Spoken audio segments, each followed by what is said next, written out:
Whoa, buddy. Put that thing back in its holster. We haven't gone anywhere. I don't understand. Check out the MichaelDukesShow.com for information on how to get access to the podcast. Welcome to the party, pal.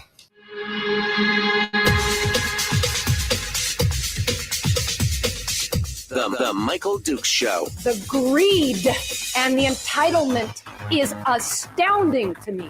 What more could you want from a low-budget radio program? This is a dumpster fire. That was just BS. It is time to get a new perspective.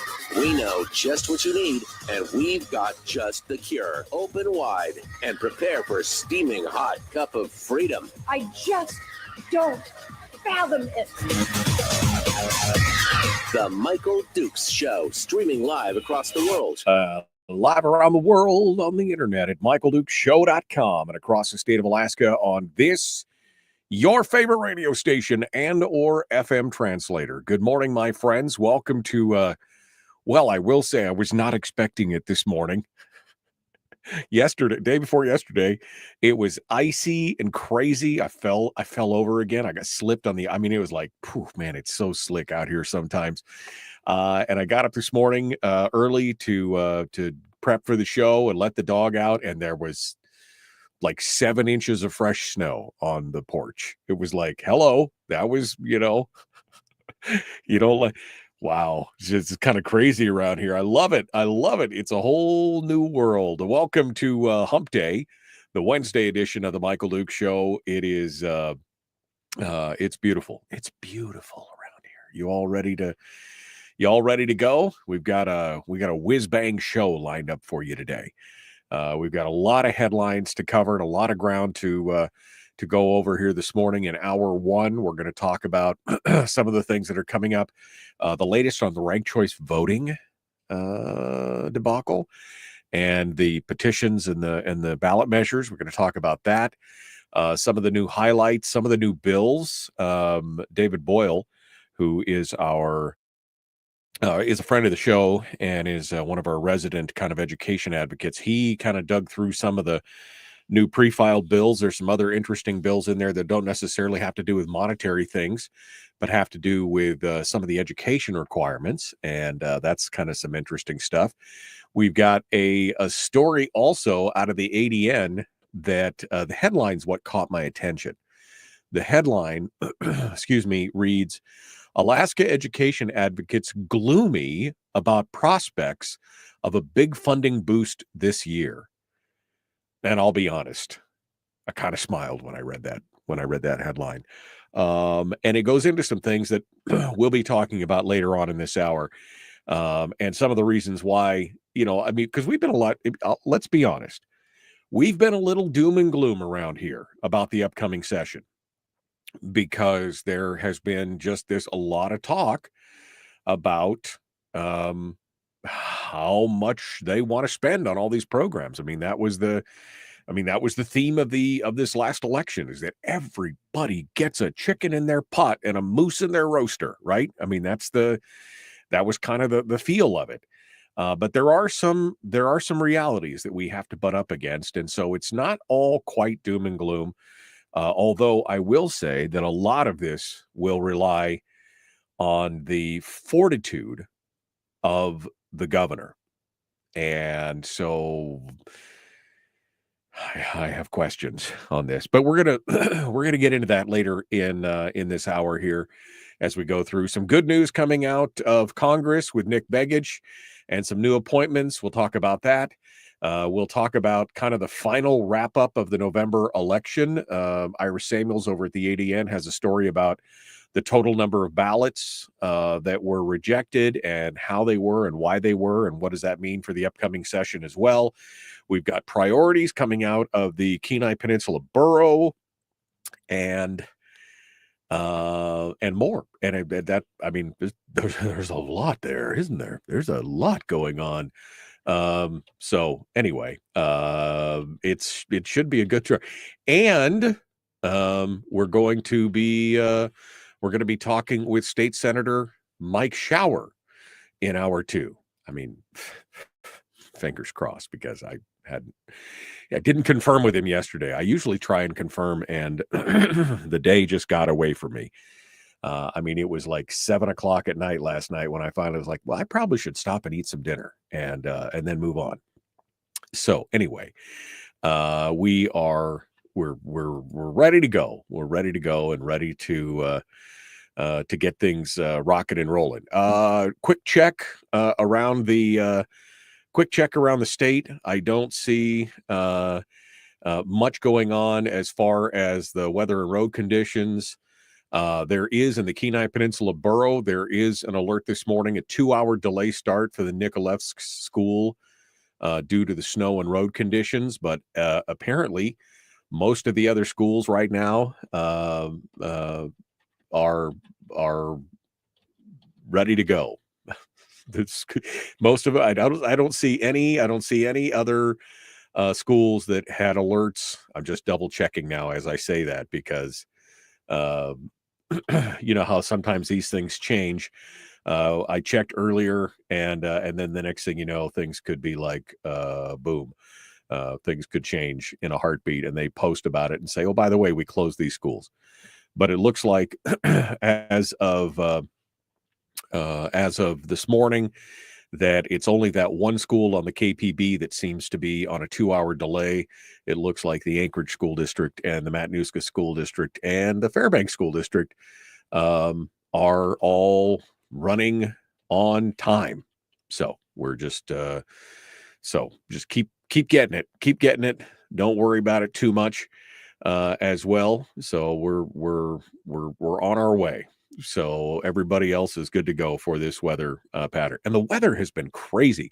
Have you been following the stories of of tales of woe in the ADN for what happened in the Anchorage and the surrounding areas? Especially, I mean, what was this? The story of the woman and the man and the woman who were just laying in their home that night, and then the windows exploded.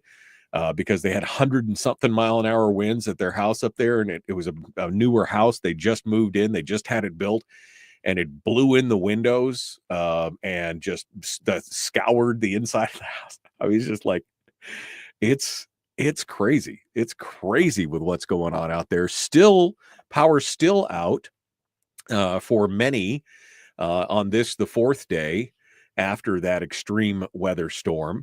And so people are still trying to pick up the pieces. I know at my former radio station up in Anchorage that I used to run, they didn't get power. One of the stations was down for three days. They finally got power back up there about noon because the transmitter is like way up on the very, very top of Eagle's Nest. And they were like one of the last little areas to get power back. So, I mean, it's been a crazy, crazy week. For folks in the Anchorage area, lots of downed trees. The municipality is saying that they'll take wood and tree debris for free for the rest of the month because people are still trying to clean up and stuff. Anyway, it's may you live in interesting times seems to be a theme for our lives right now. We're living a fortune cookie. We're living a Confucius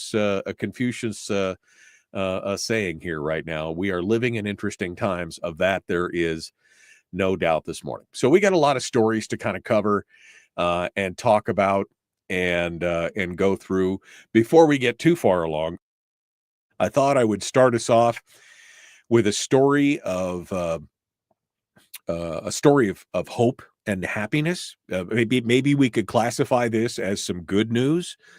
I do occasionally do the subjects on the good news segment kind of thing, and I just thought this was kind of cool. During the winter storm, the Alaska Wildlife Conservation Center was hit pretty hard. They had that windstorm just ripped through their area, and they had a new shelter built up for their Sitka deer yard.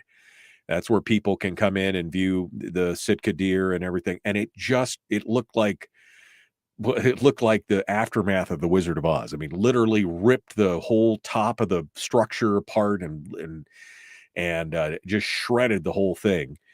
And this was again this is a fairly new piece of structure that they just put up to accommodate the Sitka deer that were there.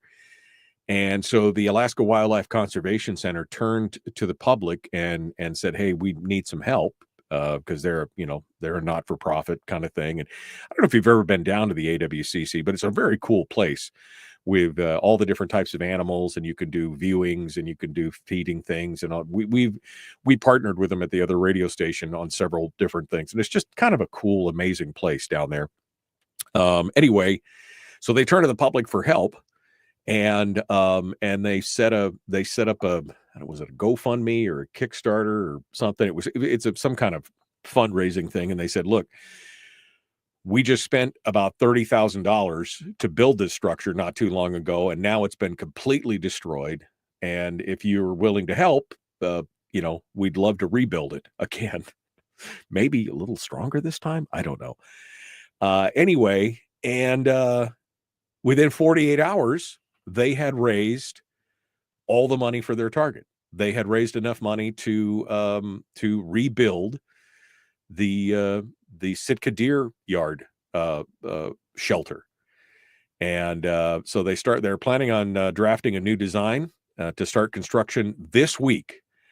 And they said they've changed the design into 2 smaller structures instead of 1 large one, which probably would help, with the wind and everything. But she said the gal down there at the AWCC said these animals need this shelter. They need something that they can feel like they have a home they can go into, especially when the weather kicks up like it just did. And so construction is set to start this week, and they're going to finish it within the next 2 weeks. And if with any additional funds that are left over, they said they're going to ask the donors how they would like to proceed with funding plans for other projects that are going on around down there at the Alaska Wildlife Conservation Center. So that's just a piece of good news, right? I mean, we got to feel good about that. I am all about people being able to put their money where they believe it will do the most good. Now, if AWCC had gone to the government or begged for a grant or something like that, I'd be singing a different tune. But they went to the public and said, "Hey, we need help," and the public responded. And I dig that. Voluntary participation. Absolutely. And so I think that is an amazing story, and it's amazing that people support. I mean, it is like I said, it's a great facility. It's a great cause. If you've never been by there, you should swing by. If you're coming up from the peninsula going towards Anchorage, or if you're coming down from Anchorage towards the peninsula down there down by just past Girdwood exit there, I think is where it's at, right before you get to the train yard. Anyway, the Alaska Wildlife Conservation Center. And so good for them. And I guess a big thank you to all those who helped make that happen. That's our piece of good news for today before we get I'm not going to get all doom and gloom, but I am going to talk about some of the things that are coming up. It should be an interesting discussion. And then again, as I said earlier, hopefully we're going to bump up into State Senator Mike Shower. That's all directly ahead. Okay. I think we're ready. We're going to take a quick break, and when we come back, we will have more. I need to get an update on that flooding down here on the lower peninsula. I know Anchor Point River was still flooding. I don't know if it's still going on with the snow and everything else, but probably not helping. What's the weather like in Fairbanks? We'll find out more about that as well. And then all of our other stories when we return. The Michael Duke Show. Common sense, liberty-based, free-thinking radio.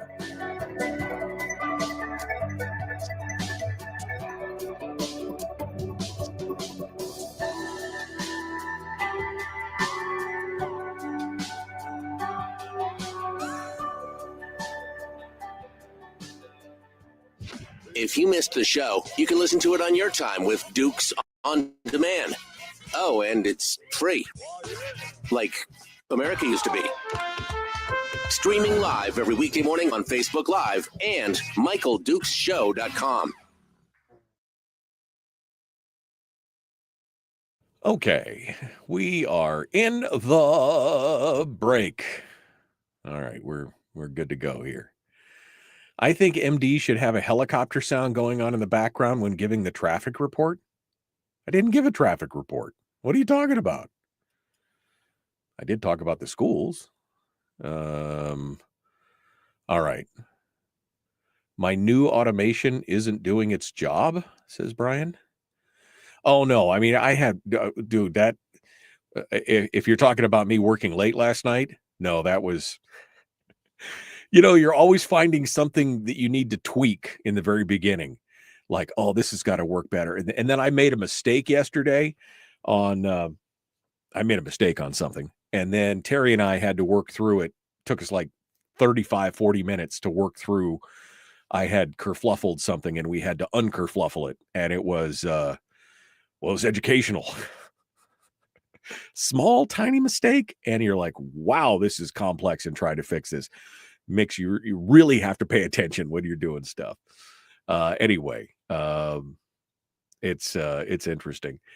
David Boyle, who I quoted earlier, we're going to go over David's latest article in Must Read here in a minute, but he said, I have to throw the BS flag on that headline. He was talking about the headline in the ADN. I mean, I know, David, I know, but we'll see. We'll see what happens. We're going to go over that. Good morning. Chris says, good morning from snowy Seldovia. How much snow did you guys get in Seldovia, Chris? I mean, I was really surprised. It was sprinkling lightly when I walked back last night from the station, but I thought, oh, it won't be too much. And I literally came out this morning and there's like 7 inches of snow on the deck. And I was like, wow, I wasn't expecting that. Wasn't expecting that at all. So anyway, how much snow did you guys get down there? And what's the weather like in Fairbanks? Because I didn't go to the News Miner this morning to see what's going on. All right. Taxpayers are paying for their own destruction. I guess Ben's in the chat room. I didn't see Ben. Oh, there he is. Good morning, Ben. Donna says good morning. Good morning, Representative Carpenter. We should have you on. If you're back in pocket, we should have you on to talk about the upcoming session just to get your take on it. I fully intend to abuse my friendship with Ben Carpenter to bring him on frequently to talk about these issues, because again, he was one of the few legislators that really tackled this while he was in the legislature. And now that he's been freed of his shackles of being nice to other legislators, because there's kind of that, you got to be nice to your colleagues, maybe we can get some hard truths out of there. That'll be interesting. I see my dad is in the chat room. Dad, love you, Dad. Love you, Mom. Thanks for listening. They always, every time I talk to them, we love listening to you in the morning. It's just so great. It's just makes you feel good when your folks are happy to listen to you, I guess is the thing. Brian said if the Alaska Wildlife Center had gone to the government, they'd be required to have a transgendered moose exhibit. That's possible. Although, did you see the headlines? I know we don't normally do national headlines, but the U.S. House passed the ban on transgendered athletes in girl sports. I don't know if it's going to go anywhere, but it was interesting to see. 4 Below in Fairbanks says, Chris, everything is frozen again. Whew, man. Yeah. Wow. Crazy stuff. Chris said they only got 1.5 inches and soon it'll start raining. I'm sure they didn't get much snow down in Homer. I'm up on top of the ridge here, and we've been getting a lot more snow. But I'm sure it will start raining. I am sure you are not wrong either. Let me see what it says here for the 7-day forecast for Homer. It's going to be today 34, tonight 22, tomorrow 31, 38 on Friday with rain. Yeah, so it's this snow won't last long. It's just enough to make a mess and make an inconvenience, but it's all good. It's all good. Okay, well, guys, thanks for coming in. Let's dive into it. I haven't decided which story I'm going to start with, but we'll decide that now. Like, share, subscribe, ring the bell. Do all that stuff. If you haven't, there's only 15 of you who've liked the show. Don't you like me? Don't you like me? Why don't you like me? All right, let's get to it. Here we go.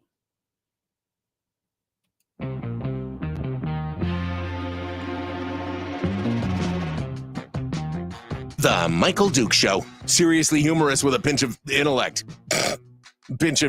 Sorry. That is humorous. Here's Michael Dukes.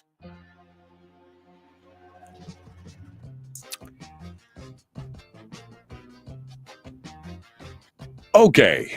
Welcome back to the program. Thanks for being part of it. Hour one continues this morning. We are ready to go. Lots of different stories to crack into. I do want to get into this piece from the ADN talking about how education advocates are gloomy about the prospects of big funding. Well, I mean, I don't know if that's psyops or not. I haven't quite decided if that's psyops. We'll have to see where it goes on this. But let's continue on, I guess, with some of the good news. And in an interesting turn of events, and I think that this is just proving yet again why Nick Begich was the right candidate for the job. Must Read Alaska is writing about this. Congressman Begich has only been in Congress for 2 weeks, but has already been appointed to 3 committees, which is one more than most members serve on. Most only get 2 committees.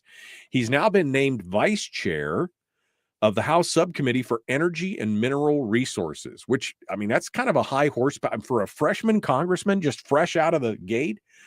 That's a big appointment there.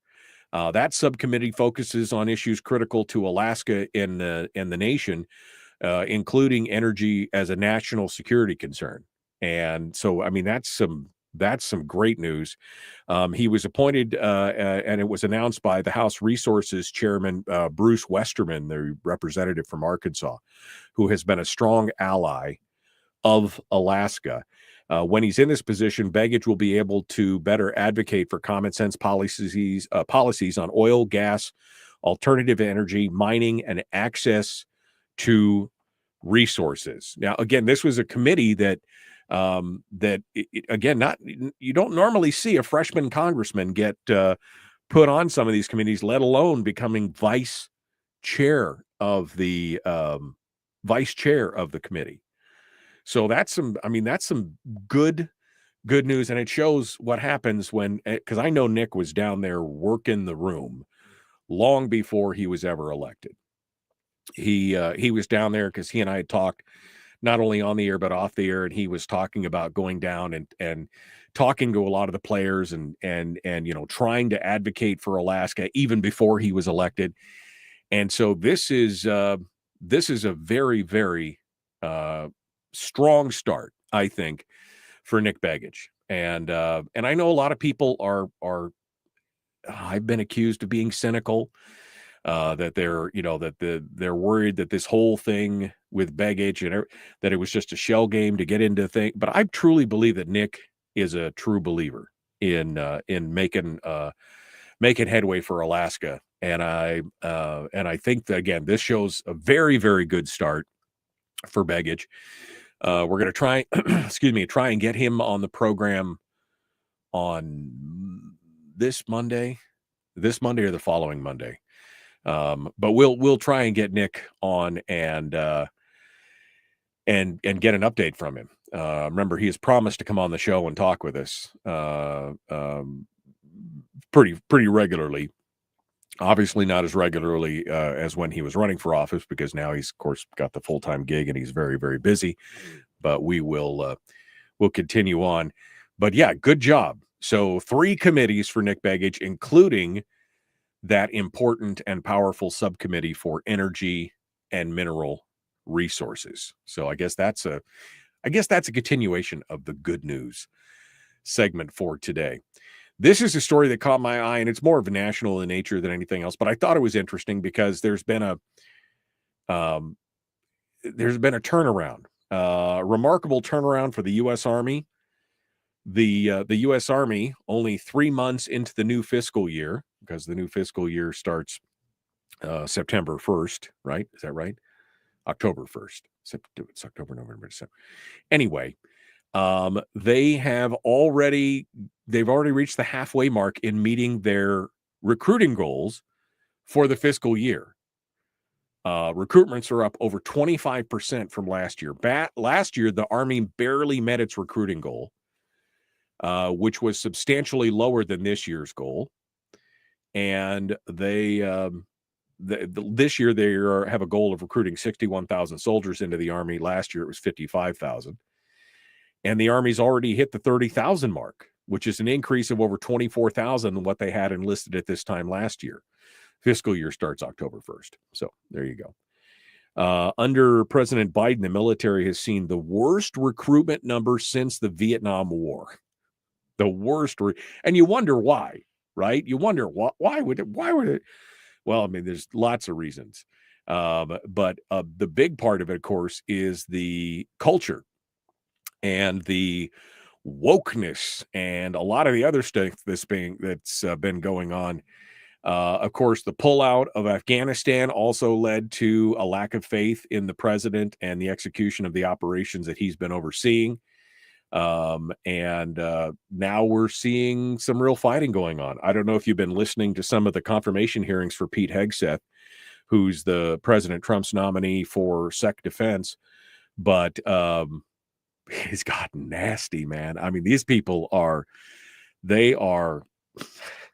I was listening to it last night as I was doing some work in the office, and I was listening to one of the Congress critters just rake Hegseth over the coals about his wife or ex-wife, or I mean, it was, man, it was like the Kavanaugh trials all over again. It was brutal.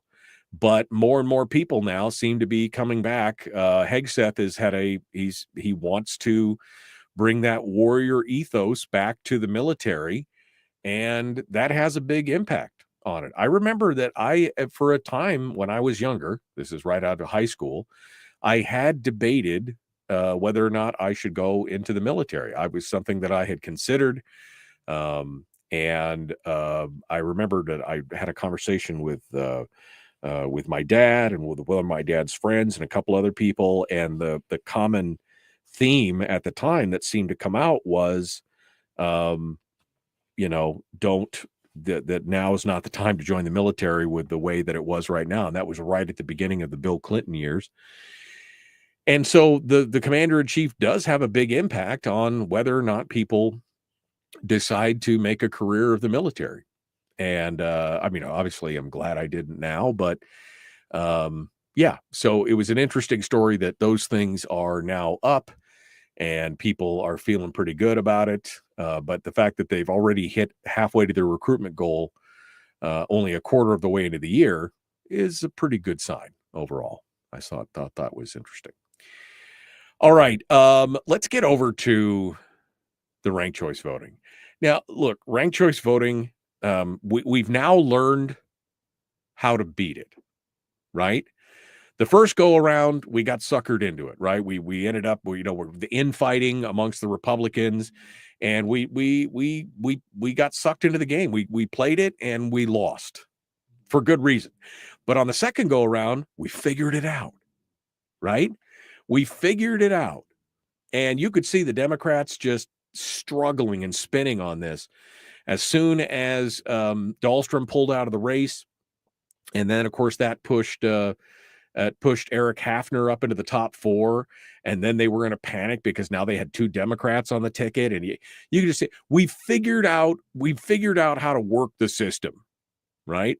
So although I would like to see ranked choice voting repealed, I was not as worried about it because we've figured it out now.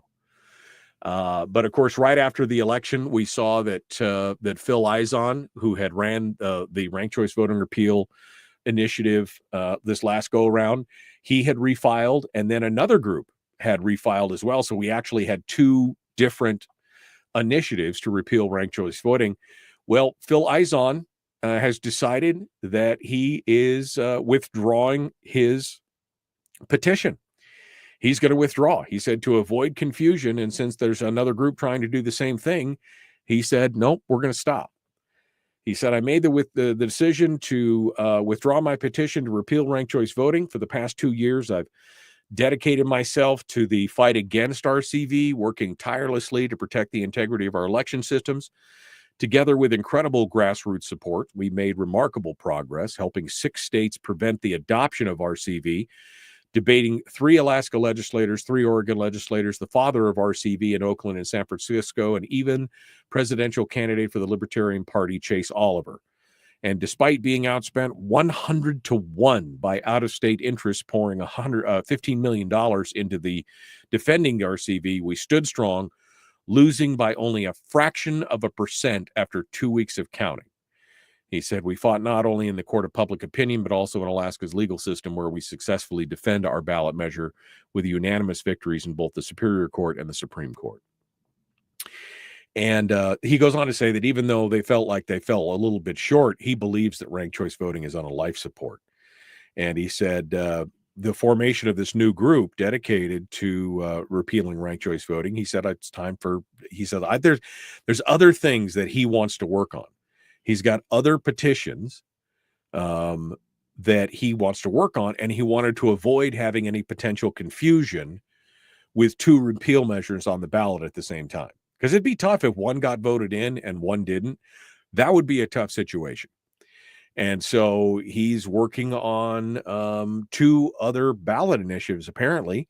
And he said, I will finish my 2 petitions soon and look forward to having everyone's help on those.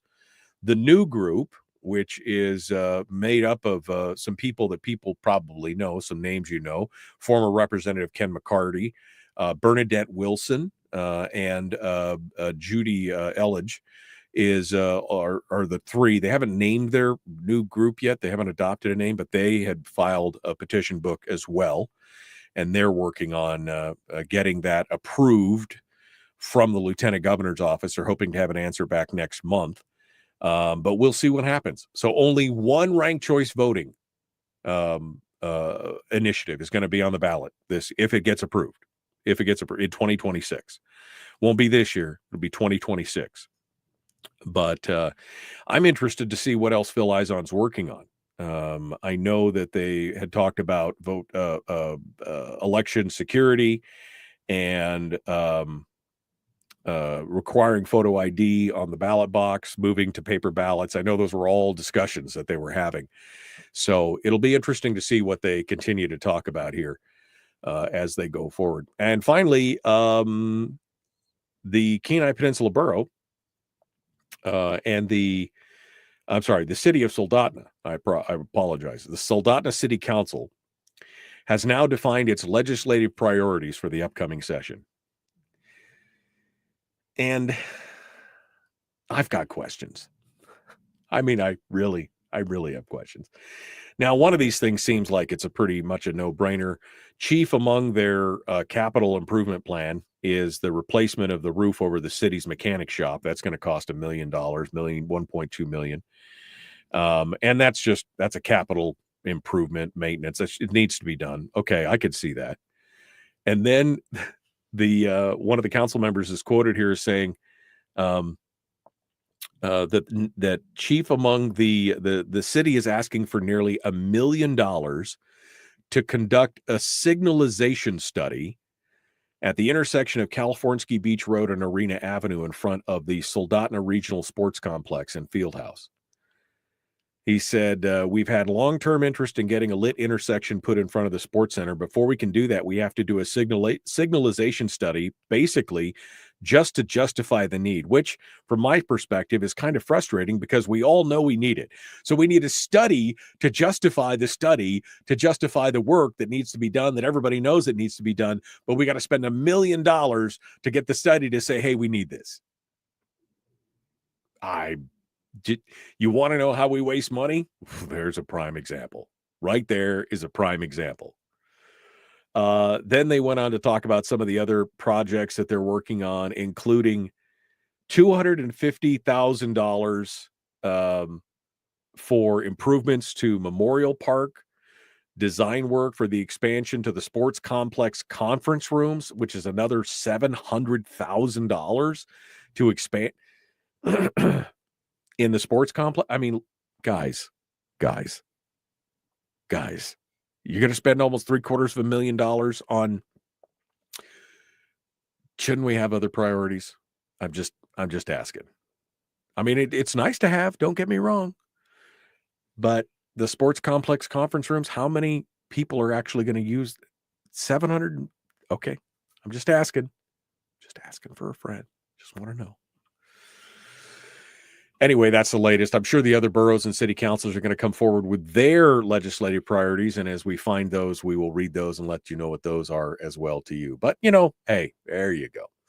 All right, we got to continue ahead here. We're getting ready to jump back into it. The Michael Duke Show continues. Up next, we're going to talk a little bit about this funding woe. The gloomy prospects of big funding for education this year. We'll talk about that.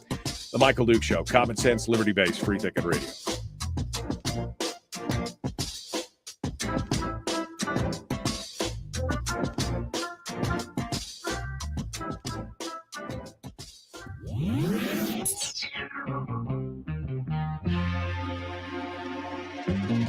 Listened to by more staffers in Juneau than any other show because their bosses told them to. And after what they just heard, oh man, they're going to be pissed. You're a bad, bad man.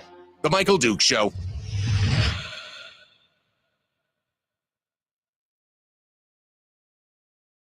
Okay. Whew, man.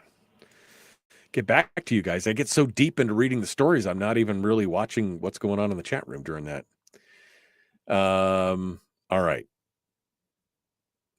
Good morning, good morning, good morning.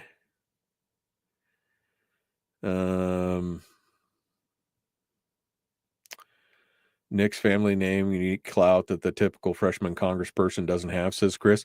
Nick's family name uniquely carries clout. Well, yeah, but you wouldn't think it would carry clout on the Republican side.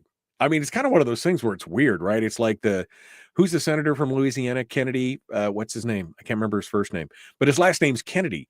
But he's this conservative firebrand, right?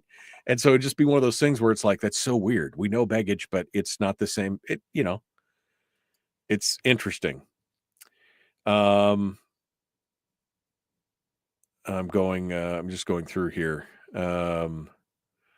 Was the reason there was no witness signature? Why does a witness signature even matter if a person is out of state, a resident, and the witness is not a resident? Okay. Yeah, Denise says, but Hegseth didn't flinch. No, he didn't. He fired right back. It was interesting to listen to yesterday. Good morning. Oh yeah, it was Tim Kaine. Thank you, Rich. It was Tim Kaine that went after Hegseth's personal past. Yeah, it was. It really is. And what was ironic was that Kaine was talking about how, well, you grill all these people over their personal. And so I'm like, well, you're doing exactly what you're accusing other people of doing at the same time. What was the, what was the, what?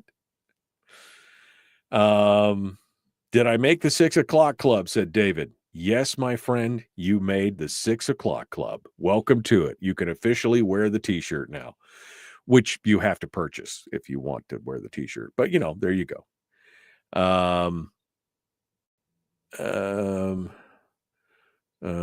Willowa wins the other day. Okay. I think, says Nick, that I said, Brian, that Nick did the hard work and pre-positioning and making the sales pitch. I agree. John Kennedy. That's right. John Kennedy. Thank you, Donna. I agree. I think that's exactly why, like I said, he was down there working the room long before he got elected. And I think that positioned him uniquely to be ready. He was definitely pre-positioning and getting ready. And so when he did win, and especially I thought it was a pretty significant win, quite honestly, they were like, okay, he's ready. And so fingers crossed, man. I am just so cautiously optimistic. I'm just so hoping. Can't get my fingers quite. That's what happens when you get arthritis in your fingers. You can't quite them get twisted over. Anyway, it's good. Okay. I think that's all. I think I'm all caught up. I think I'm all caught up. I'm going back here just to make sure that there was nothing else. Okay. Yeah, we're all good. All right. Okay, so let's I'm getting into that story. Sorry, I'm getting into the story. I don't think I'm going to get to David's story, which is unfortunate. I don't know if I'm going to have time. Well, maybe if Shower doesn't show up or no shows us, we can get into it. But David Boyle had another piece from yesterday, day before, talking about some of the pre-filed education bills. And there's some interesting stuff in here. There really is. There's a new bill that mandates CPR education in public schools and the use of an automatic AED, automatic defibrillator, external defibrillator. That's required to graduate. Which I'm not saying that, knowing CPR and how to use a defibrillator, probably good stuff, but shouldn't we teach them how to do reading, writing, and arithmetic first? Shouldn't that be on the top priority? I mean, we've already got a 23, 25, 24% failure rate in graduation. Only 73, 75% are graduating. Although I'm all about CPR and that kind of stuff, shouldn't we encourage them to graduate, to learn the basics first? In a little act of irony, Bill Wielechowski introduced SB 22, which is an act establishing a financial literacy education program for public schools. I mean, the irony of a legislator mandating financial literacy is not lost on me. It is not lost on me that they are like, wow, I mean, really? Wow. Yeah, exactly. I'm just like, okay, that makes no sense whatsoever. Anyway, so maybe we'll, if we have enough time, we'll see if we can get to that. But it's a good article from David, and I suppose I'll just drop a link for you here in the chat room. Let me just drop a link in the chat room, and you can go take a look at it for yourself. I'll drop it on Rumble too, so folks on Rumble can get it. Okay, here we go. The Michael Duke Show.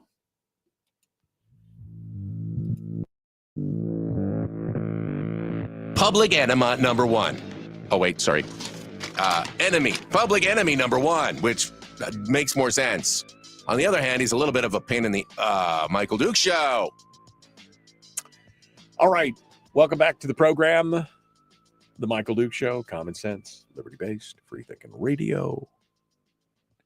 We were just talking about this article from David Boyle over at Must Read and some of the stuff that's in these new pre-filed bills. I'm hoping we'll get enough time today to get back into that. But if you missed it, go over to Must Read Alaska and just look up.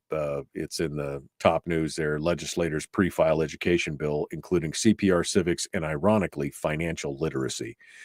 Yes, the irony that a legislator is mandating financial literacy for children is the ultimate do as I say, don't do as I do. I mean, it really, really is. But I want to get over to this story, which I saw it. It's from Sean McGuire over at the ADN. And the headline reads, Alaska education advocates gloomy about the prospects of a big funding boost this year. Now, ironically, they don't really talk much about the state, the status, or the current state of Alaska's finances. They don't mention it. I will say that kind of a kudos to Kathy Giesel. I know that's something you don't hear every day. But she actually, when she was talking about some of the upcoming stuff in the session, she actually mentions the $1.5 billion deficit in her comments back to, I think it was KTUU. She says, we have a budget that's been proposed to us that has a $1.5 billion shortfall. That's got to be dealt with. So, I mean, at least she mentions it. Nobody else really seems to be, most other outlets, most other news stories, they're just not even mentioning it. So the first thing out of the gate on this whole policy thing is that they don't even mention the fact that we're facing a shortfall, which should make people gloomy about the prospects of big funding because there ain't no money. I guess unless you decide to take the whole permanent fund and make that, your pot of money. or I guess I should say the permanent fund dividend, not the permanent fund itself. Although I think that might be some people's on their wish list, right? So the story goes on to talk about how education advocates are trying to gear up for a big fight this year. They think it's going to be tough. Well, I don't know how tough it's going to be, since all the main players who seem to be running the shows in the House and the Senate are the same people that were running, beating on their chest saying how they were education defenders. Went on to talk about last year's budget, how they received $176 million in one-time funding. But school administrators say that helped, but its temporary nature reduced its usefulness. What does that mean? Its temporary nature reduced its usefulness. It means if we can't have a guarantee year after year, then we just can't do the spending that we want to do. Am I being too cynical with that? But I just feel when they say that, school administrator says that $176 million one-time boost, which the legislature passed an even larger boost, but the governor vetoed a part of it. Okay. But it was the largest one-time funding that the legislature had ever passed for schools. And they're like, oh, that helped, but it was only temporary. So it wasn't as good as it could have been. If it hadn't been temporary, maybe it's like they keep moving the marker. We need the money. Oh no, now we need the money permanently instead of one time. And then later on it'll be, oh, now we need it to be even more ongoing, guaranteed. You know what I'm saying? So they go on to talk about how how they're having a hard time. The governor said he's going to unveil a $200 million education package. We don't know what it is yet, but $200 million bucks. But education advocates say that a $500 million school funding increase is needed annually to make up for 15 years of losses from inflation. Now, this keeps going back to the BSA, because the BSA has not been adjusted very much over the last 15 years. But again, they are totally ignoring the one-time funding that happens every year. And if you look at how education has increased in the last 18 years, education spending has gone up over 35%. But they keep telling you, oh, it's not keeping up with inflation, because they're looking at that one number for the BSA is just supposed to be the floor. It's not supposed to be the end all be all. It's supposed to be a guaranteed amount that you can work from, and then whatever else they give you, they give you. But see, now they're trying to manipulate that guarantee. Then the story goes on to talk about the absolute crisis. That's the subheadline. Absolute crisis for the school districts around the state. And of course, we talked about the Kenai Peninsula Borough yesterday, $17 million deficit. Last week, we talked about the Fairbanks North Star Borough's got a $17 million deficit. The Anchorage School District is facing a $111 million deficit, which, again, it's not like you didn't know this was happening. It's not like you didn't know that this was what's going on. At what point do you people start making the hard choices? Some high school classes have 40 students. Some elementary school classes have 30 students. Without a funding increase, class size will keep increasing. Okay? All right? Okay. And then it goes on. And this little quote here is very reminiscent of what I was just talking about, how, that one-time funding was great, but its temporary nature reduced its effectiveness. Legislators last year approved a historic one-time school funding boost. Superintendent said that came late in the budget cycle and merely allowed them to tread water. You gave us one of the one-time historic, biggest amount of money, but it really only allowed us to tread water. At what point do you start going, man, is this just a never let a crisis go to waste kind of moment? Is that what we're facing here? Oh, it helped, but it came too late. Oh, we just can't make those decisions. And we just can't. Oh, and of course, Loki Tobin, she has requested a memorandum from the emphasis nonpartisan emphasis on the nonpartisan legislative finance division. If you believe the legislative finance is nonpartisan, it doesn't have some kind of agenda in there. Okay. Over the past 15 years, the 5,960 base student allocation has increased by $280. Added cost of $70 million per year to the state. The division found the BSA would need to be increased by $1,808 over that period to make up for inflation.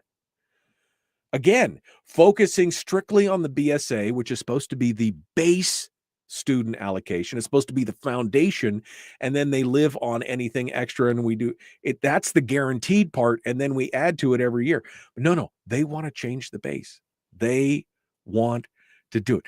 $500 million annually is what that would cost.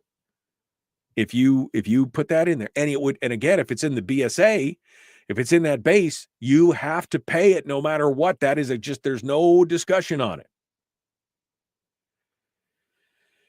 So anyway, then they go on to talk about whether or not the governor is going to veto. And that's really where our only hope lies this upcoming session.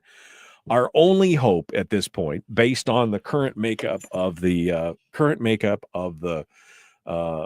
leadership of the House and the Senate, the only real true hope we have is that the governor will stand strong. Now, he's done okay on the vetoes that he's done. And he's not been a fan of this increase in the BSA, which has surprised a lot of people. As a former teacher and educator there, but I don't know. I don't know how to read this. I don't know if he will veto this or not. I would hope that he would. Shelley Hughes is quoted as saying, "We will uphold the governor's veto. You can count on that. So they better work with us this time." Well, I hope so. I hope that's it. Interest groups are ready for another potential bruising fight. The state's teachers union wants a substantial increase to school funding that would then be automatically adjusted for inflation. Yep. And the union also wants a return to pensions for teachers. Of course they do. Of course they do. They want all that. They want all that big money. Although it's ironic that Claymire later on talks about some of these policies shouldn't be contingent on like school outcomes and how they're doing, how the education's doing. It shouldn't be transactional, he says. It shouldn't be. That's how the world works, Tom. Everybody, it's transactional. What have you done for me lately? I will pay you, but what kind of product will you produce for me if I pay you? Everything's transactional. Don't be surprised. All right, well, we got to go. Hour 2 dead ahead, The Michael Duke Show, Common Sense Radio.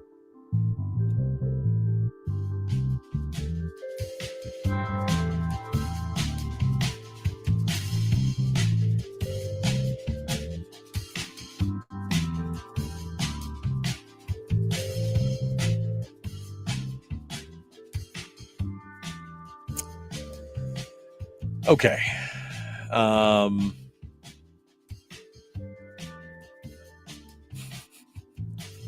Yeah. I just the whole tone of this article was like, really? I mean, that whole first thing where they're like, well, that helped, but the temporary nature reduced its usefulness. Okay. Boy, I'm sorry that your life is hard. I'm sorry you might have to justify your expenditures. I'm sorry that the base student allocation is just that, a base. Plus, did you see the numbers that came out of Todd Smolden posted it up on Facebook? Somebody sent it to me. I think it was David sent it to me. I'm logged into the wrong. That answers the question. I'm like, why couldn't I see that? Because I was logged into the wrong Facebook account. I think it was David. I think David Boyle actually was the one that forwarded to me. Oh, come on, man. There we go. Where is it?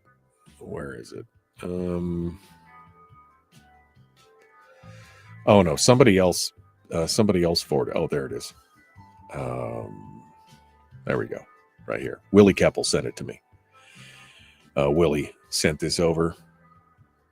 Can I do that? I can. Check it out. Check it out. Come on, give me the full view. Whoa, the internet's slow this morning. There we go. So here's here's the full. Come on. Let's see if that bring it up. No. What the what? What the what? All right, let me go over here. Right there. Aha, there we go. So take a look at this. I guess I'll hide myself for just a second here. So look at this. This is the average daily membership of the. There we go. Pull this over here so you can see it. Average daily membership of the state with brick and mortar and correspondence. Look at this dip. Look at this drop. 2024, 22,000 correspondence students, only 105,000 brick and mortar students, down from 2020 by 10,000 students, and correspondence programs up by almost 10,000. So yeah, you wonder what part of the problem here is. Whoops, I didn't take my camera. You wonder what part of the problem here is? That's it right there. That was Todd Smolden posted that back on December 30, and I missed it. Somebody forwarded it over to me. But anyway, it's interesting stuff. That's what's going on. So take a look at that. All right, I suppose we need to bring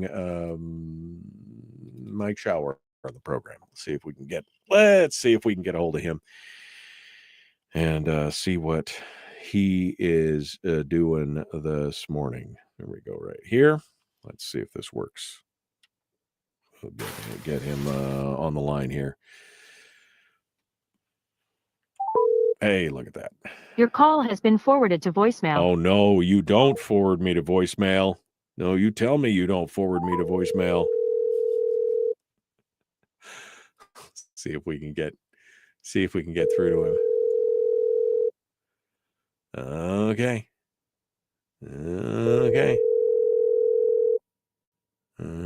Your call has been forwarded to voicemail. Okay. Well, I guess that means I'll be sending him an email or a text message. See what he has to say. All right. Let me get back to the chat room over here. Classroom size, says Pete. Now, Pete works at the district and his wife is a teacher. He mentioned that yesterday. Should be 25 to 30 students. Classrooms with 12 to 14 students is not sustainable. Well, and quite honestly, I don't think as you get older, especially into the high school regions, I don't think a classroom size of less than 30 students is helpful. Because a lot of these kids are then going to go off to college where some of the classroom sizes are 50, 60, 80 kids, right? If they can't make their way in a room with 30 or 40 kids, then, you got to train them up. You can't say, well, we need you to, everybody's got to hold your hand. Everybody's got to hold your hand. Yeah. Brian says we need to leave Mike a voicemail with all of us chanting, dozer, dozer, dozer. Terry just said he left for work yesterday. I don't know. We'll have to see what's going on. What happens when the U.S. government dumps the education system and gives it back to the states? Well, that should be interesting. If that does happen, I don't know what's going to happen with that. I don't know what to make of that. It should be interesting. Let's put it that way. It should be an interesting time for sure. All right. Let's see. Barbara says fast planning meeting today at noon. Nordale PD roundabouts and the Peridot Richardson Road access study are items of interest. Fairbanks, which is what the area transit plan, fast planning. Isn't that what it is? All right.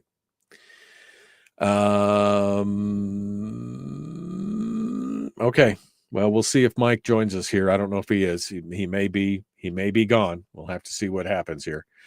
But we're going to take a break. We're going to start the show. That's what I meant. Wow. He talks for a living. Does a really good job, doesn't he? Yeah, no. All right, we're back in a minute. Don't go anywhere. The Michael Duke Show, Common Sense Radio.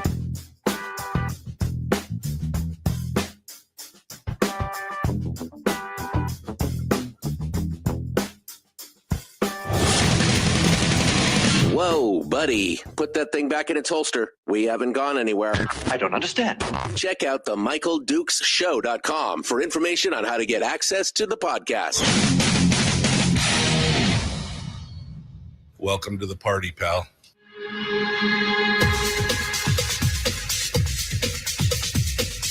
The Michael Dukes Show. The greed and the entitlement is astounding to me. What more could you want from a low-budget radio program? This is a dumpster fire. That's just BS. It is time to get a new perspective.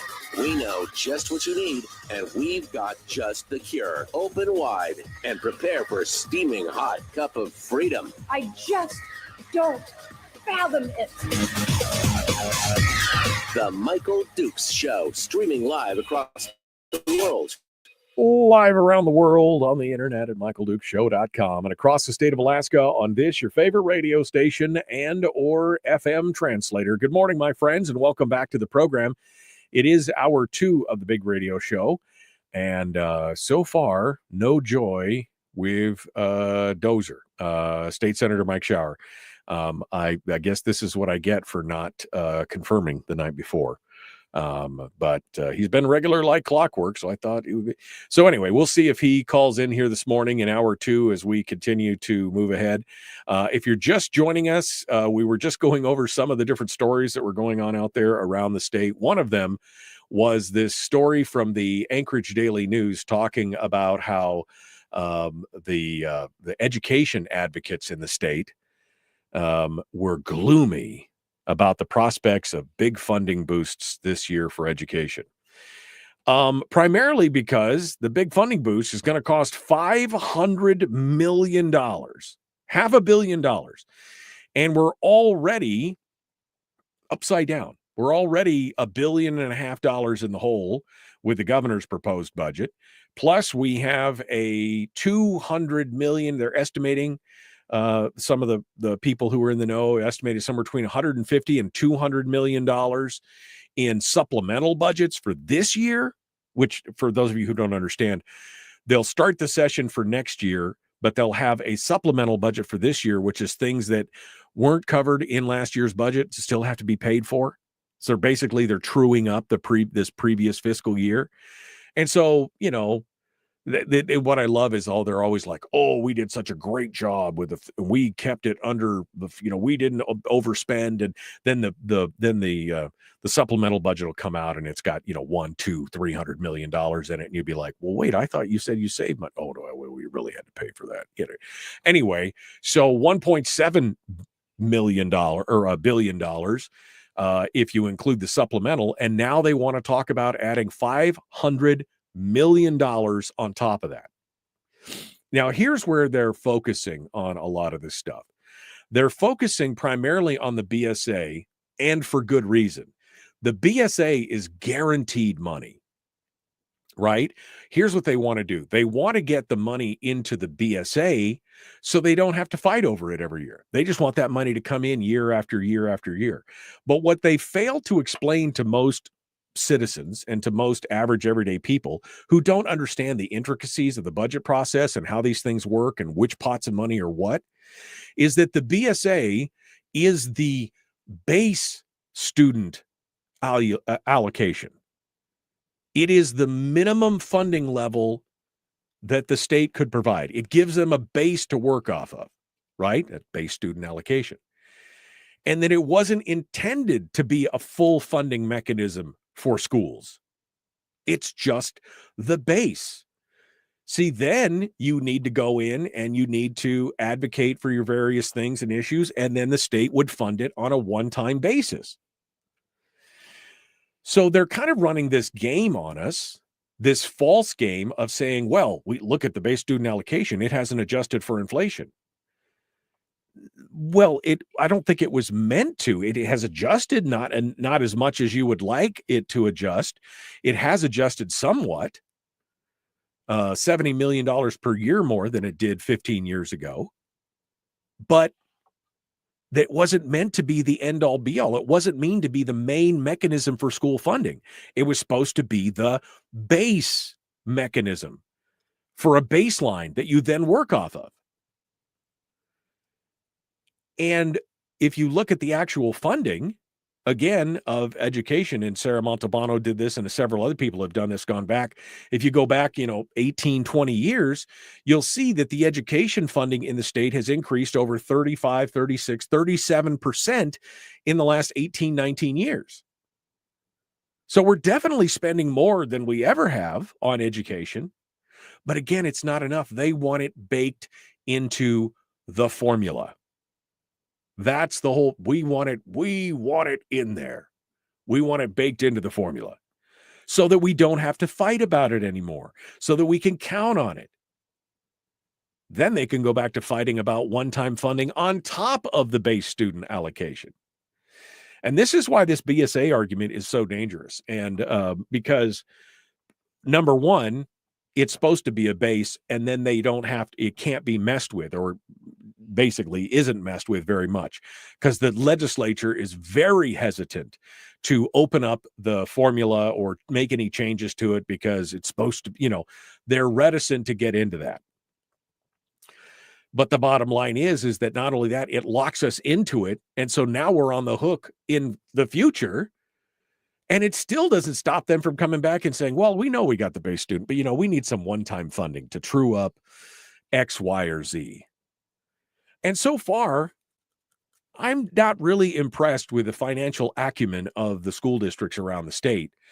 The smaller districts seem to be doing, okay, pretty good. I mean, they've got deficits, but they're, only double digits. The Fairbanks school board deficit is 16 million.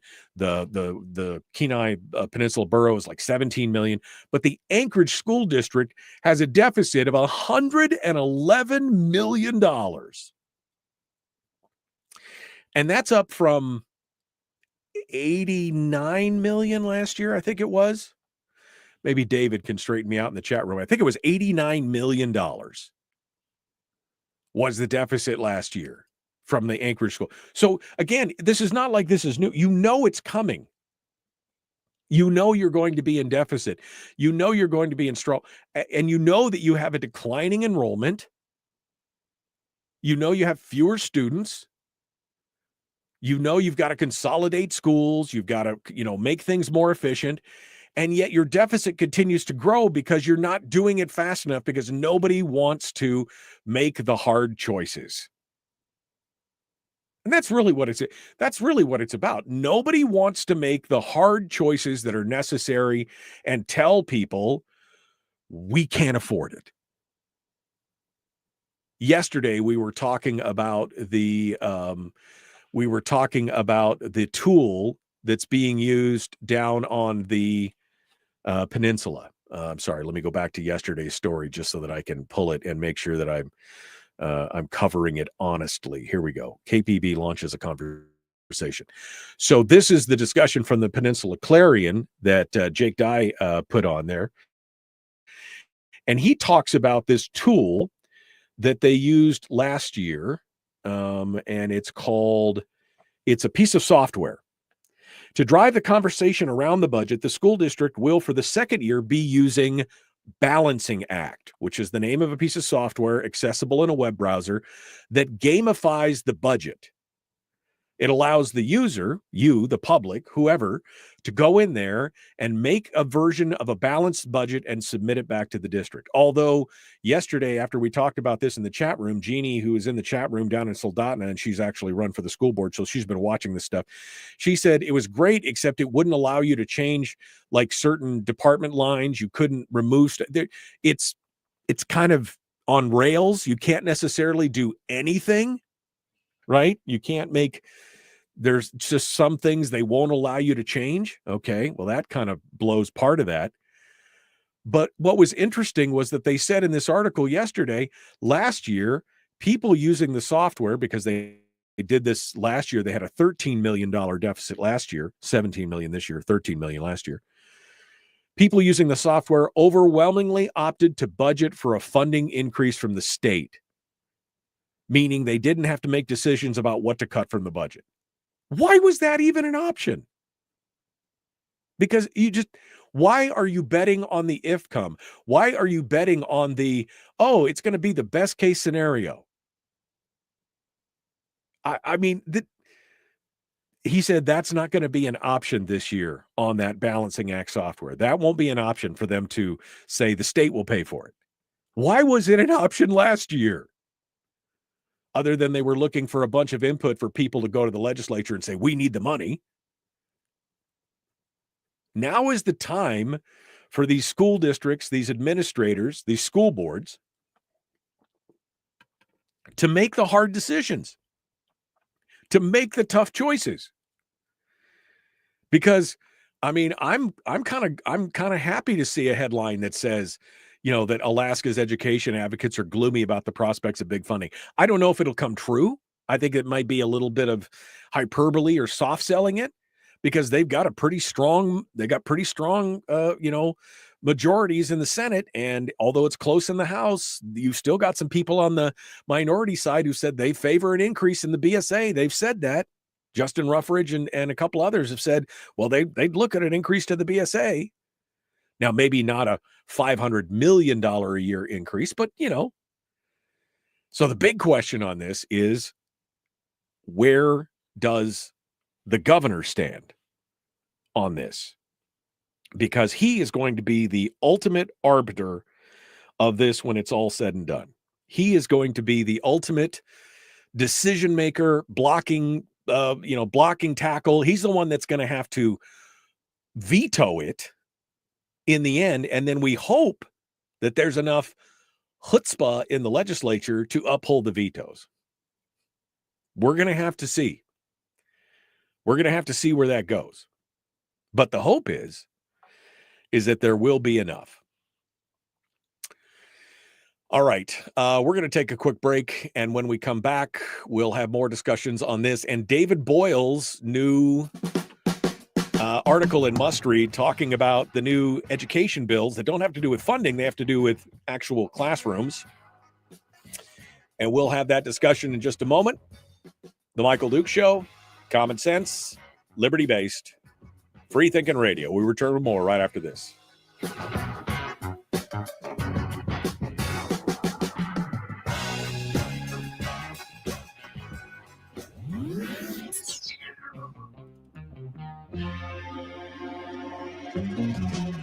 Running on 100% pure beard power. Oh, also some coffee.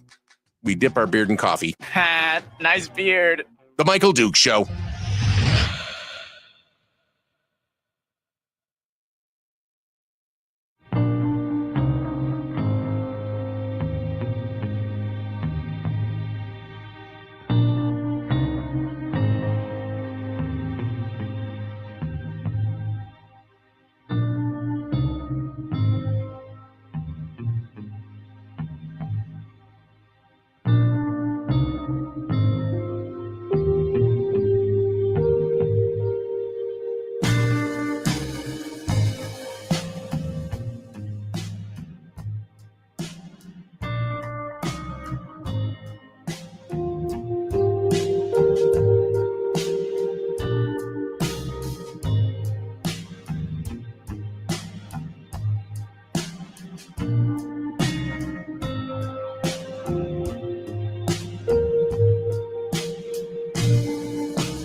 Okay.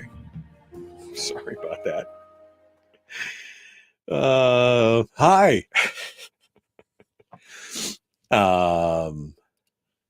Wow. Yeah. So we're not done for the day. Sorry about that. Had to talk to a man about a horse. That's what's going on. There was a man and a horse out there. I had to talk to him immediately, if not sooner. Okay. Where are we at? Oh, I suppose I hit the one timer, but not the other one. We're a minute out. Is that right? Yep. We are a minute out, getting ready to jump back into it. Okay. So, let me see if there's anything that, we're going to turn this off. There we go. Delete. There we go. Okay. All right. Who pays? The libtards will scream they're killing kids, but this time it's because their socialist education funding has life-saving education. That might be it.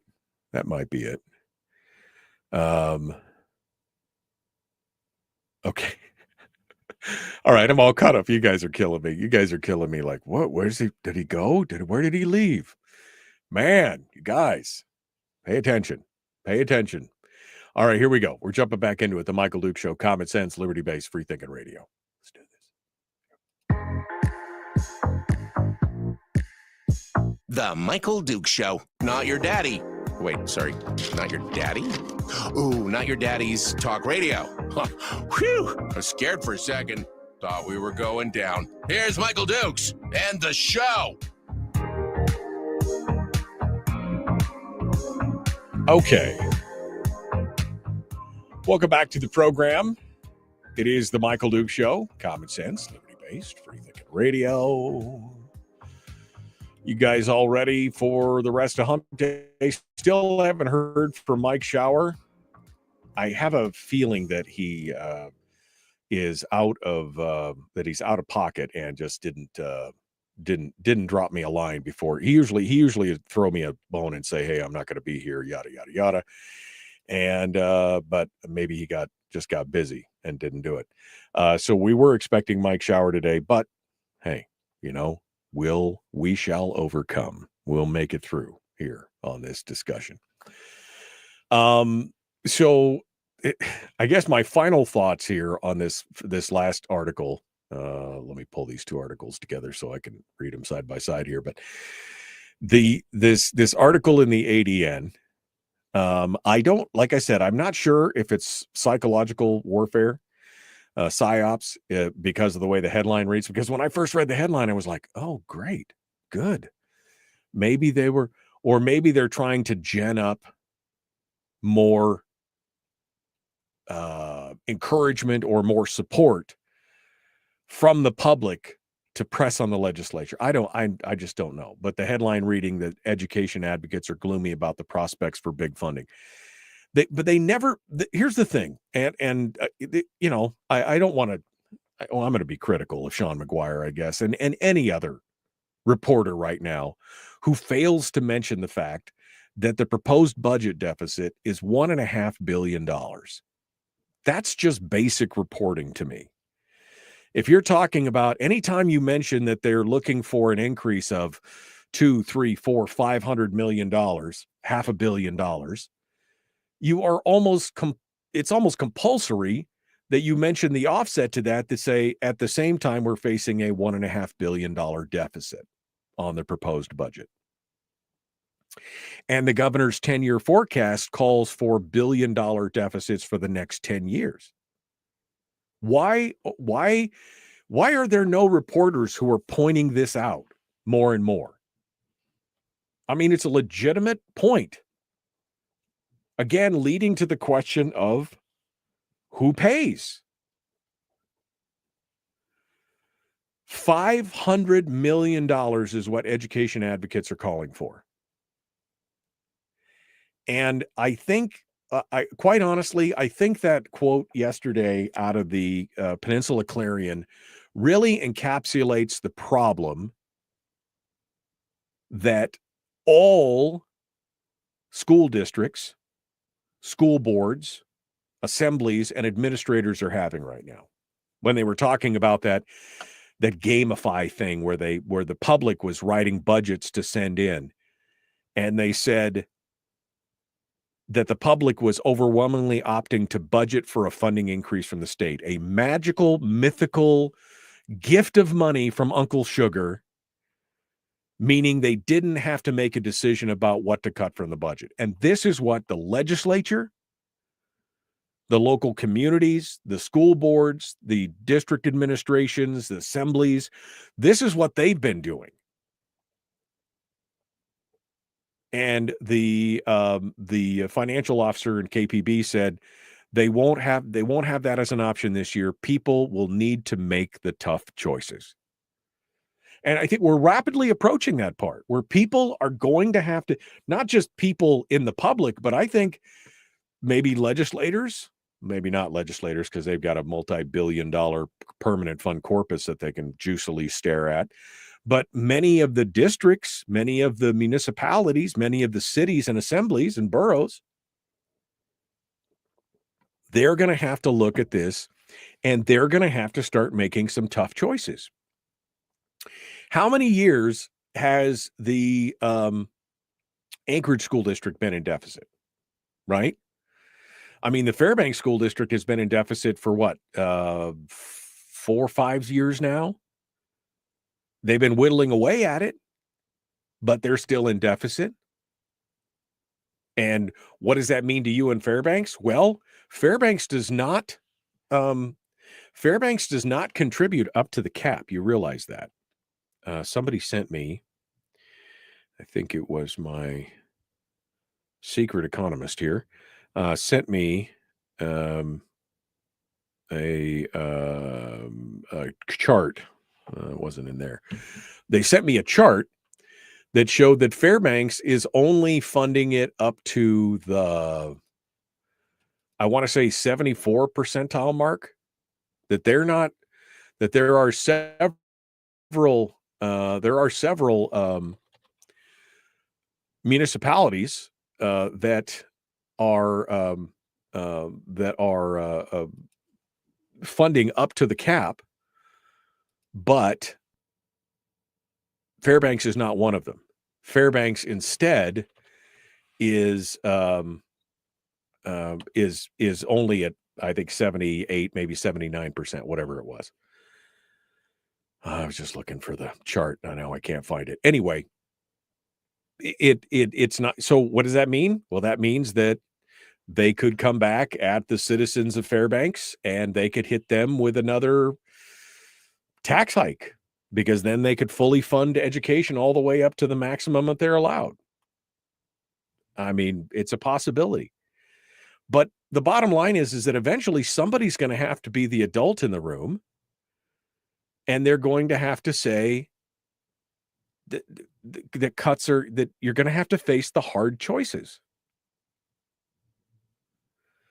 And just like we were talking about here last week with Greece and the austerity measures when Greece had that meltdown, and everybody was in the streets rioting about austerity, but you've got to, you can't do, there's no more money. You could be mad about austerity all you want, but there is no more money. Just like all these people in the various communities where they're closing down these schools and they're saying, I can't, my kid's school, and you close somebody else's school, don't close mine. And they're coming and they're weeping and wailing, and they got the kids all genned up, and they stomp their feet at the meetings about, you can't close my school and everything else. And it's just like, it's the reality. You can be mad about austerity all you want, but there is no more money. Boom. Mic drop. End of story. Yeah. And meanwhile, thanks, Fat Ray, for that. Meanwhile, the Fairbanks Borough Assembly has priorities like a $33 million puppy palace. They're going to build a new animal shelter for $33 million. I mean, that's a whole nother show right there. But it's encouraging to me when I see commentary like this from the she's the finance director, or he's the finance director, Zen Kelly. Or no, what was it? Liz Hayes? Who was it that said it? I think it was Liz Hayes. Yeah, it was Liz Hayes. She's the finance director of the KPBSD. And she's the one that said last year, they overwhelmingly opted to budget for a funding increase from the state because it was a mythical option in the game, right? They were gaming out the budget. They didn't have to make the decisions. People will always take the easy road.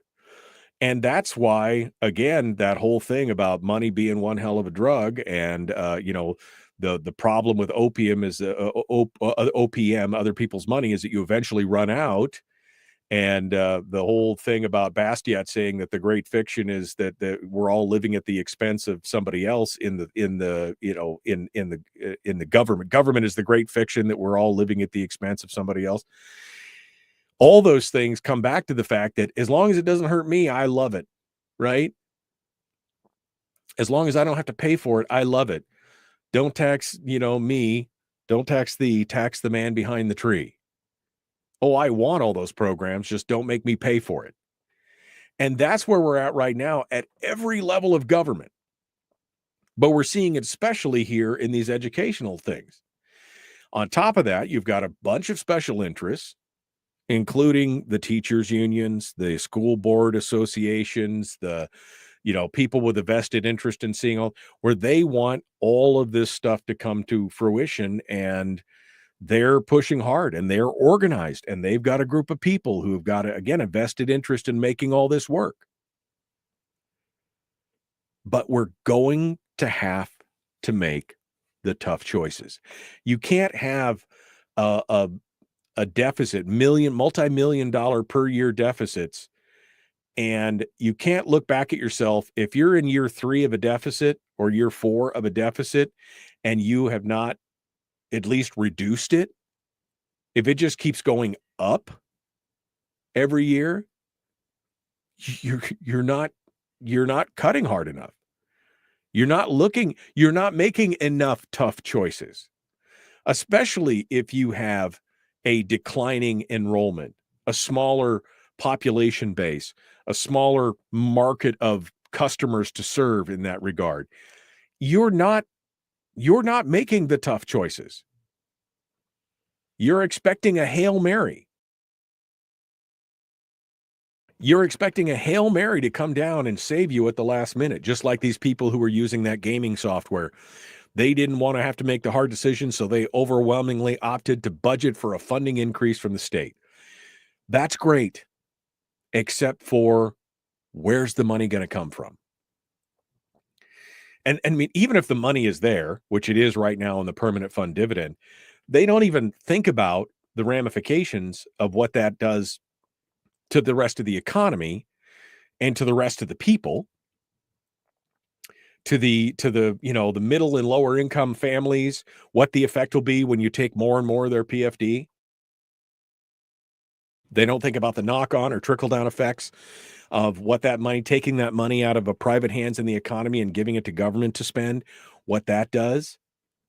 They just know that they want their local school that's been there for 30 years, that their other kids went to, and they shouldn't have to take their kids to another school, even if it's only got 20% occupancy. It doesn't matter. We love this school. It's a school. Let's find efficiencies. Let's do what needs to be done. Multi-million-dollar deficits. $111 million deficit at the Anchorage School District. And last year, again, I want to say it was $89 million. So the increase, it's gone up $30 million, 25 million bucks. The deficit in a single year, which again tells us one thing: you're not making the tough decisions that need to be made to close that gap. And somebody's got to do it. Somebody's got to be the adult in the room. I mean, if I see again one more person whining about how they're going to close our local school, they're going to close the school that my kids have gone to, that I went to, I'm sorry, that happens. Change is inevitable. And what really kills me is when they're putting the onus on the kids, and you see these kids crying about, I'm going to miss my school. And I'm just like, I changed schools when I was in grade school. I never got upset about it. It was just, it is what it is. Why are people so emotionally tied to this? What is the most efficient? What gives us the best results and the best returns? Isn't that what's most important? Or do we have to have an emotional tie to a specific building to have a specific? I mean, it makes no sense whatsoever. Anyway. All right. Well, we got one final segment here that we're going to get into. So I guess we might as well start on down that path and get things squared away. I do have David Boyle's article. I was not expecting to stay the full segment on that piece, but David Boyle's latest article talks about legislators pre-filed bills on education that don't necessarily have to do with funding, but have to do with actual subjects and topics and things that they want kids to learn. And some of it might be a little surprising to you. Like, really? We'll continue to talk about that here in just a moment. Don't go anywhere. Don't forget, if you'd like to join us during the commercial breaks, you want to hang out with us, we simulcast the show on Facebook every day. Facebook, YouTube, and Rumble. But Facebook is the big, I guess, is where most people hang out. Facebook.com/Michael Duke Show /live if you want to go right to the video. And you can hang out with us during the commercial breaks, and we chat and talk and do everything else. It's behind the scenes. It's kind of cool. Or, of course, you can stay with our terrestrial radio partners and help us pay some bills. We're going to be back with more of The Michael Duke Show, Common Sense Radio.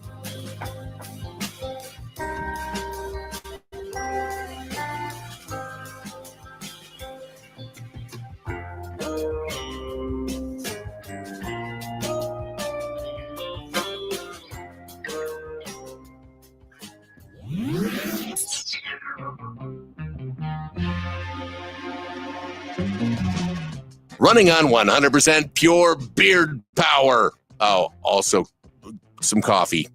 We dip our beard in coffee. Ha, nice beard. The Michael Duke Show.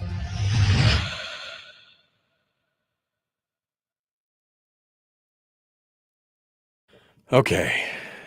All right. Jeannie said, but before the end of the meeting, the school board meeting, this is for the KPBSD, Virginia Morgan had balanced all but 86,000 of it. I'm interested to know if that's the case. If it was that easily balanced during the meeting, why did the finance director not propose a budget that was only $86,000 upside down? I mean, is this more posturing? Is this more posturing for them to come in and be, for them to come in and say, oh, we need more. Was that what this was about? I don't know. I'm interested to see.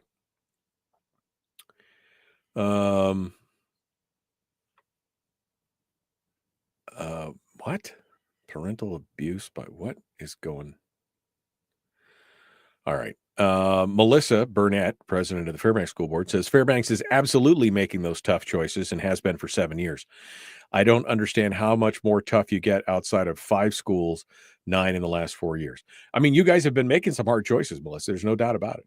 And you have brought your deficit down, which I think is laudable. I'm really frustrated watching these other school districts where the deficit just continues to go up year after year after year. And I understand that employee cost drives a lot of that. That 75 to 80% of all costs in these districts are personnel costs. and that there's baked in stuff that you can't get away from. But at some point, you have to cut something outside of personnel to make up for that. Or you may have to lay off some personnel to make up for that. You can't just keep having a deficit that creeps up year after year after year and expect that people are going to be like, where are the hard choices to bring this back in line? You guys are doing a pretty good job there in Fairbanks, Melissa. I'm not trying to run you down. Yeah, the Anchorage School Board makes Fairbanks look like responsible adults. Exactly. Yeah. Anthony says, easy solve. If you don't want the government to close your particular school, buy it. Just because you love it doesn't require the rest of us to pay for it. I mean, that's kind of a hard way of saying it, but he's not wrong. Okay, you love the school. How do we pay for it? If you really love it, start a charter school. Get other parents together. Start a charter school. Put a charter together. Get it in there. Raise the money. Do what you need to do. I mean, if you really love it that much, do it.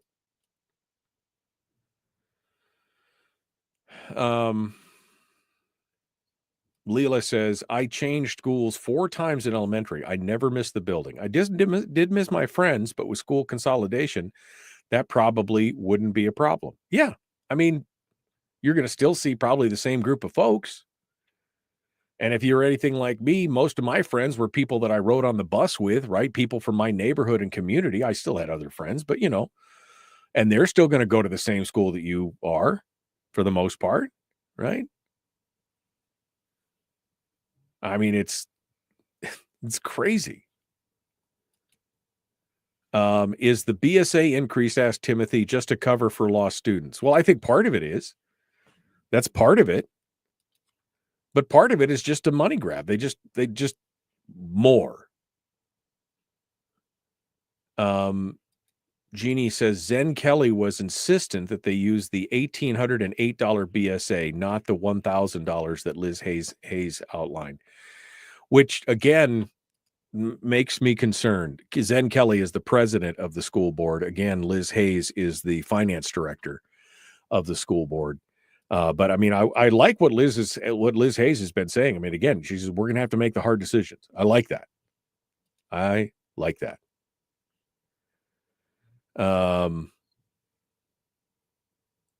Anyway, that's Farray says, according to the internet, we spend over $18,000 a student. What does it actually cost per student to educate children these days? Well, it depends on where you're at.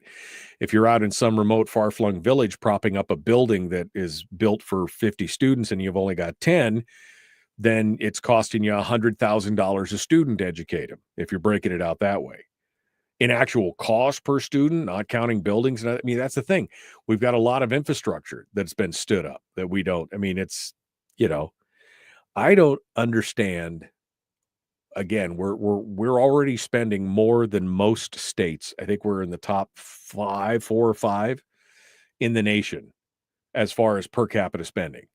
And yet we're down at the bottom of the heap as far as scholastic achievement and doing a good job and actually producing a good product. I mean, at some point you got to be like, maybe we should do a better job with what we have before we start throwing more money at it. Yeah. All right, we gotta jump back into it. We're 15 seconds out right now.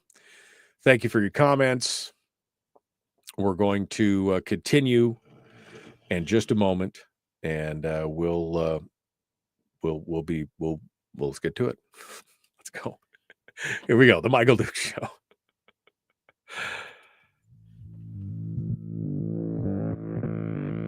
Public enema number 1. Oh, wait, sorry. Public enemy number 1, which makes more sense. On the other hand, he's a little bit of a pain in the Michael Duke Show. Okay, welcome back. I guess I'll get off that particular portion of the topic here this morning, because I think the horse is dead. You may dismount, right? We'll stop flogging the horse now on the way through here on school funding. But I hope there's some adults in the room when all this comes down. I hope that there are some adults in the room that will work on this and go over this. I want to talk a little bit here. I've got 2 more stories. We'll save the good news story for last here. I got that. Did I get it? Okay. And we'll go over to David Boyle's story. David is an education advocate. He's a contributor to Must Read Alaska. He's a friend of the show. Comes on quite frequently to talk about education issues. But he dove into some of the pre-filed bills. Now, the next tranche of pre-filed bills is coming out on this Friday. But there was 80-something bills pre-filed and 5 constitutional amendments and some other stuff. A lot of them had to do with funding and everything else, but David focused on education bills that didn't necessarily have anything to do with funding. And I mentioned this earlier, but I want to get back into it because the irony on this is so thick you could cut it with a knife, right? On parts of this story. But we're going to start off at the very beginning. There's a bunch of bills that would affect the K-12 education system.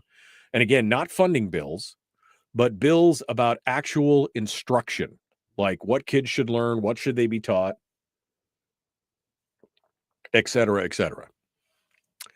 Senator Elvie Gray Jackson has filed SB 20, Senate Bill 20, which mandates CPR education in public schools. Right now, the life-saving CPR stuff is only encouraged by state law to be in the education curriculum. It doesn't have to. It's not a mandate. She wants it to be, if you're going to graduate, you've got to learn CPR. It also mandates training students how to use an AED, an automatic external defibrillator, right? The jumper boxes for your heart. So, that kind of training is good. Don't get me wrong. I learned CPR when I was a kid. Not from, I think I learned it from the Boy Scouts. I didn't learn it from school, but they did teach it in school and do some things. So it was great, but to mandate it as part of you can't graduate if you don't learn CPR. What about, reading and math and, writing skills and accurate thought and logic and rhetoric and reason? What about those things? I'm sorry. I understand that this would be a good thing to learn, but to mandate it at the expense of some of we already have a 25% failure rate, and we were only 3 out of 4 graduate. The 4th one doesn't. And of the 3 of the 4 that are graduating, a lot of them, over half of them, have to take remedial math to be able to get into a basic math class at the university.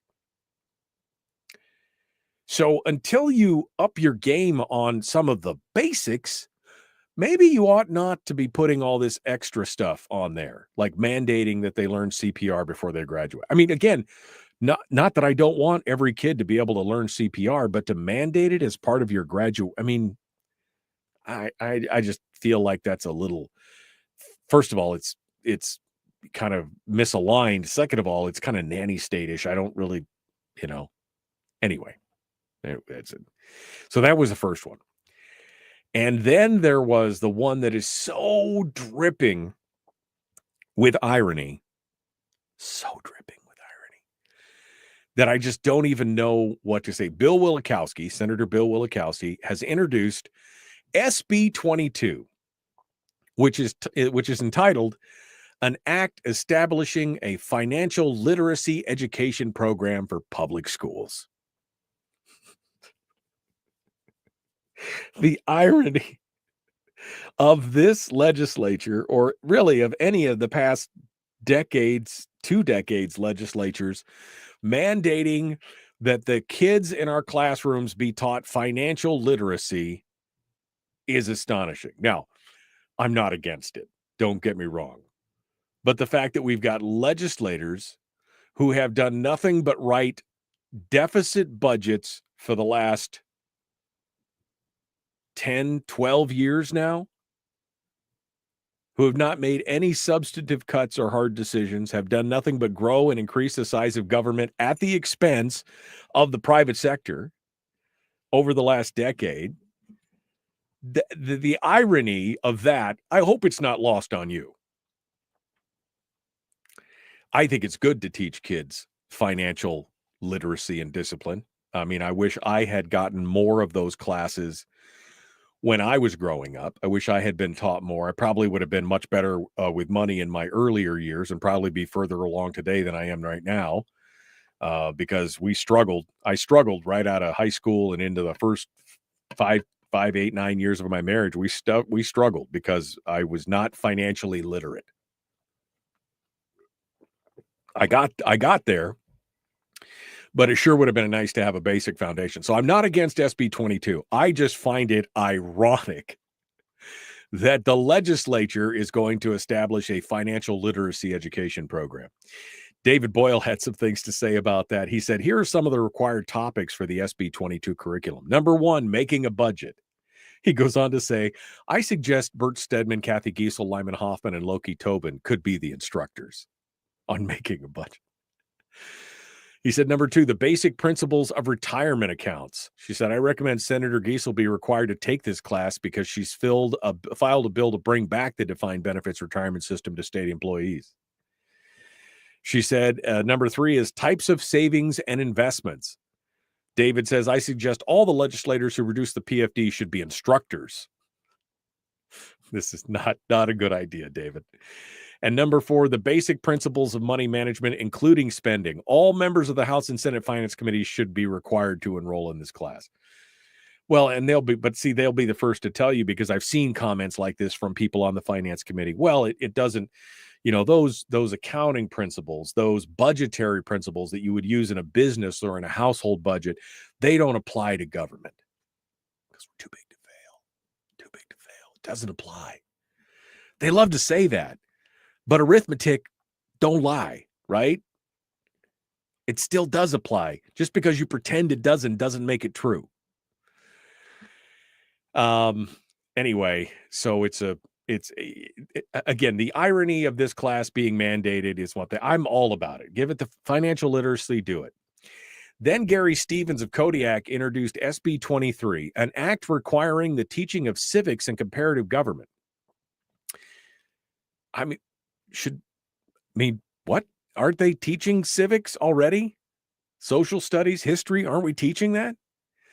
Stevens has pushed this subject for many years. Most of the subjects listed in the civics curriculum should already be taught in our K through 12 schools.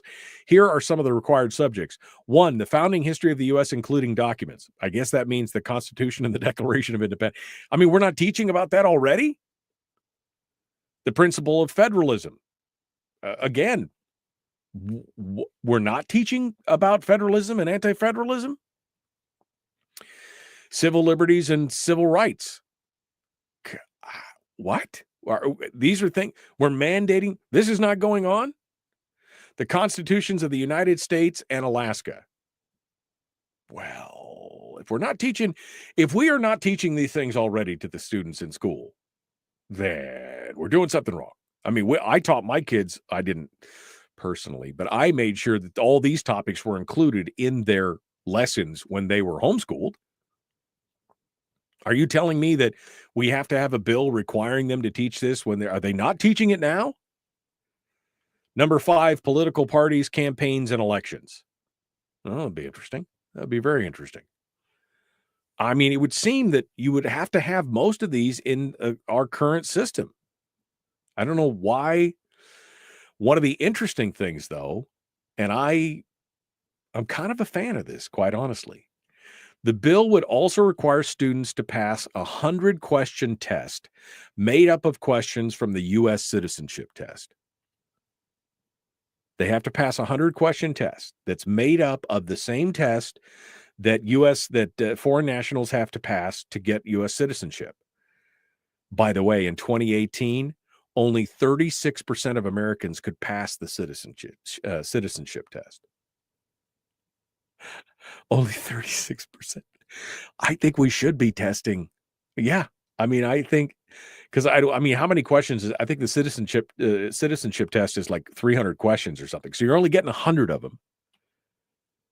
I'm kind of a fan. I got to be honest with you. I'm kind of a fan of this part of the bill.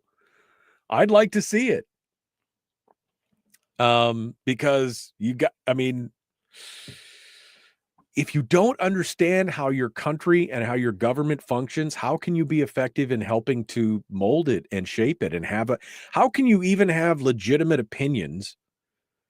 I mean, everybody's opinion is legit, but how can you even, I'm going to stand by that. How can you have legitimate opinions if you don't even understand how the system that you're in works? Right? How can you do it?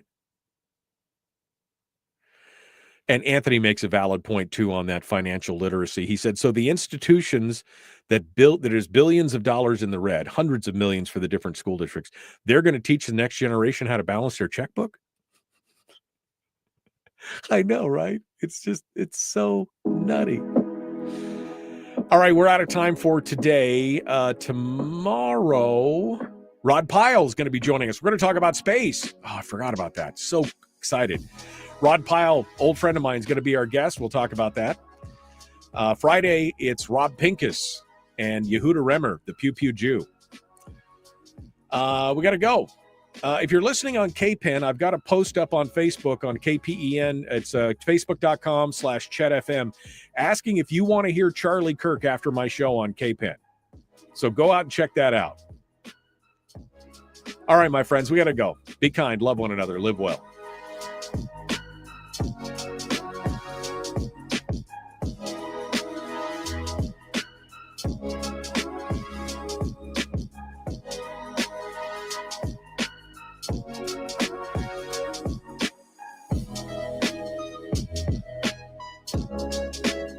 Okay, sorry, I forgot to do something there.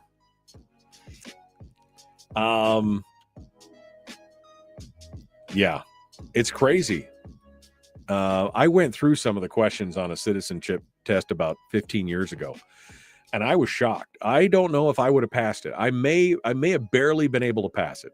There's a lot of questions there that I was like, wow, I'll have to study up on that. It was an interesting thing.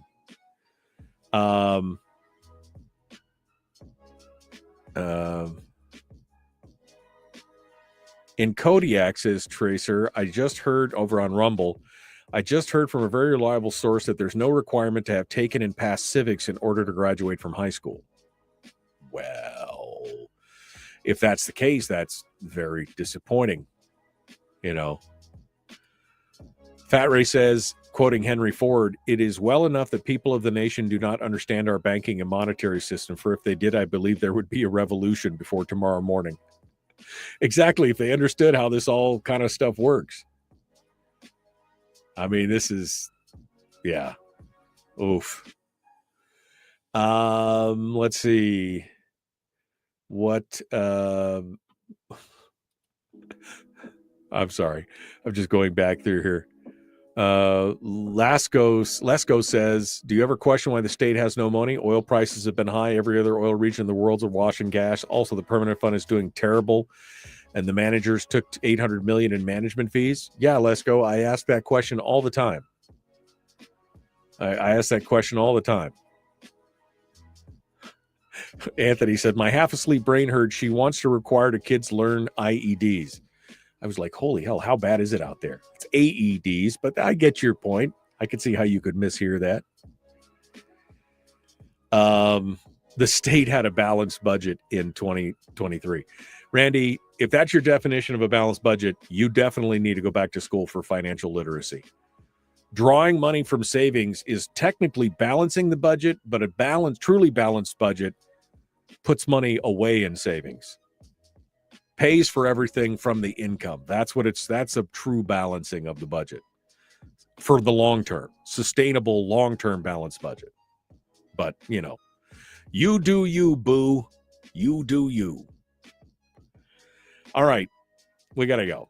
Thanks for coming in, my friends. We will see you tomorrow with Rod Pyle. I'm excited to talk about that. We'll be back. The Michael Duke Show, common sense, liberty-based, free thinking radio.